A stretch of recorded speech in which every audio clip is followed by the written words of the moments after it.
Like, I just felt like Ariel and Ursula just decided to take my voice away. I said, ah, and she was like, no, no, no. Not today. You will not be speaking.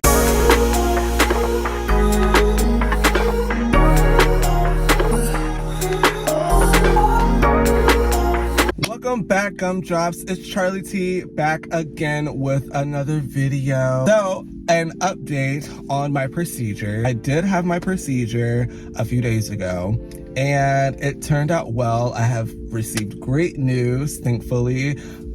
So I was informed after my procedure, the doctor came in after I was like all together, that there's no surgery necessary in regards to the valve in my heart.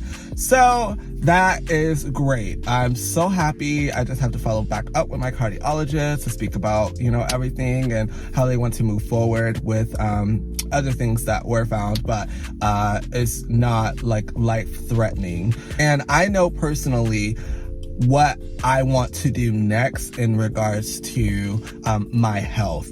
And so I thank you all the most for your wishes, your prayers, keeping me in your minds and hearts. So I really do appreciate it. I'm so grateful that I didn't have too many issues thereafter. You know, I just couldn't drive for 24 hours after because I was placed to sleep.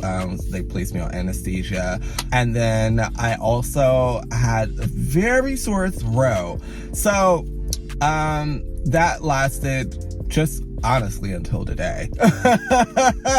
Quick short story time. So I am initially placed in a room by myself. This is a room where I'm changing into my gown, and I'm also being informed that my procedure will be held in that room as well, and everyone that will be involved regarding the procedure and just me taking care, watching over me, will be in the room as well. So I met a lot of people, nurse practitioners, doctors as well, a lot of people that were involved. MAs, like a lot of people were involved during the process.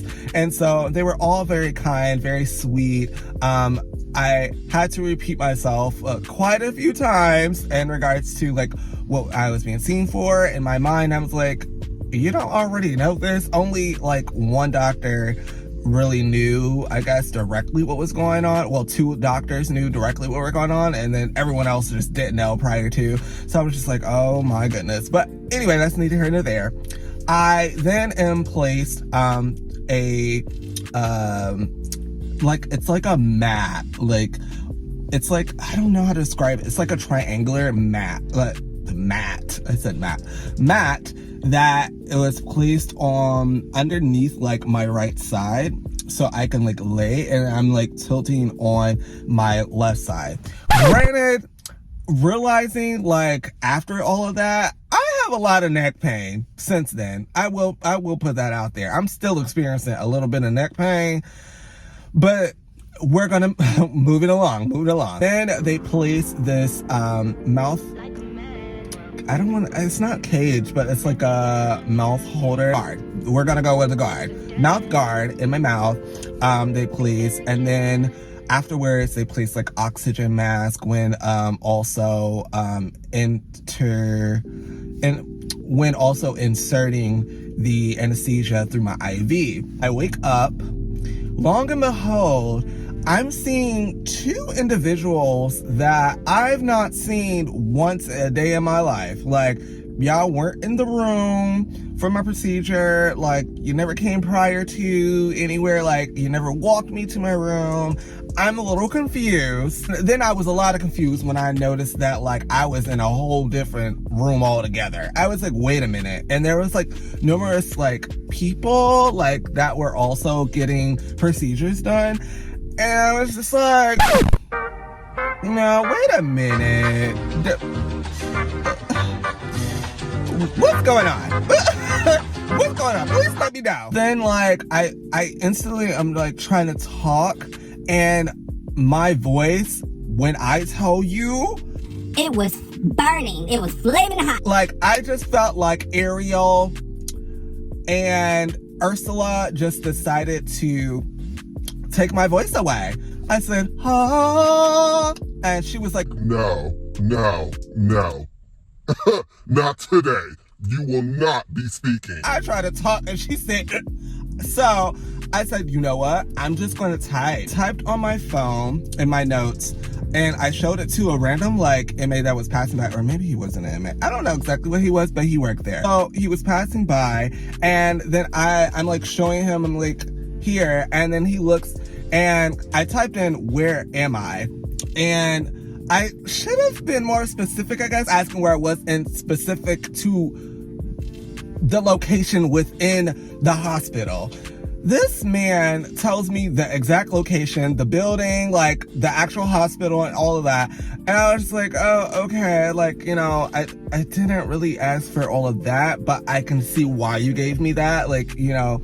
So then he then states to the nurse, who I guess was actually one of the ladies that was helping me, since like this new area I was in. He had stated, oh, he's wondering like where he is. I don't think like he knows all of what's going on. So then the nurse walks up to me and she's just like, Do you know who you are? and immediately, like in my mind, I'm just like, oh girl, like they think I got amnesia. And I mean, let's just say, like, it's funny, but it's not funny, because in all seriousness, like, if that were to happen, like, God forbid, like, you know, at least they're like trying to help me and assist me. But like naturally in my mind, I was like, oh God, this like led from one thing to another that I was not trying to take it. And so when she asked me that, I shook my head yes. She was like, what's your name?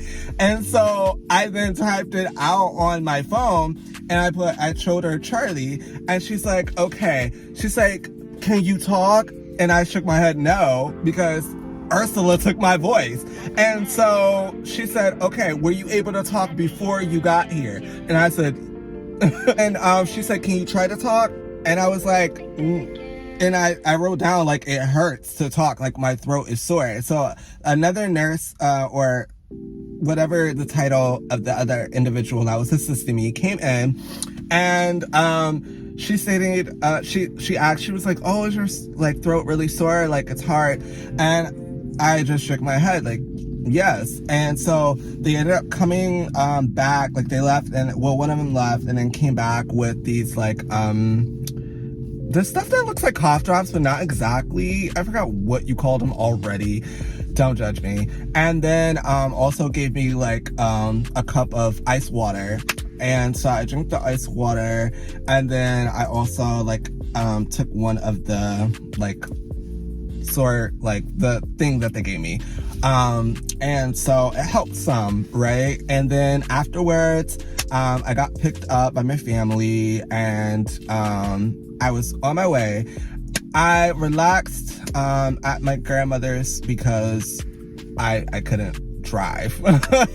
When I initially went to the hospital, I met up at my grandmother's house. I drove over to her house, and then we carpooled in her car so she could take me to the hospital. And so yeah, since I could not drive for 24 hours since after my procedure, I then just stayed the night at my grandmother's house. And then the following day, at around like 10ish, I was able to, like, I was good. My throat was still sore, but like real sore, but not as bad as it was like right after my procedure and everything the first night. So yeah, I tried to limit my vocals as much as possible, but I knew, like, you know, we'll talk to my family and let them know, okay, like, you know, I was still like talking some, but I just rested my vocal cords the rest of the following day. And then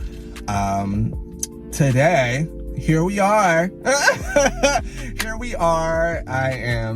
I'm thriving. I'm good. I am well. I am so grateful also about the news that I got afterwards, so I know how to move forward in regards to my health. I'm looking forward to more in this year, more positivity, more travels, more celebrations.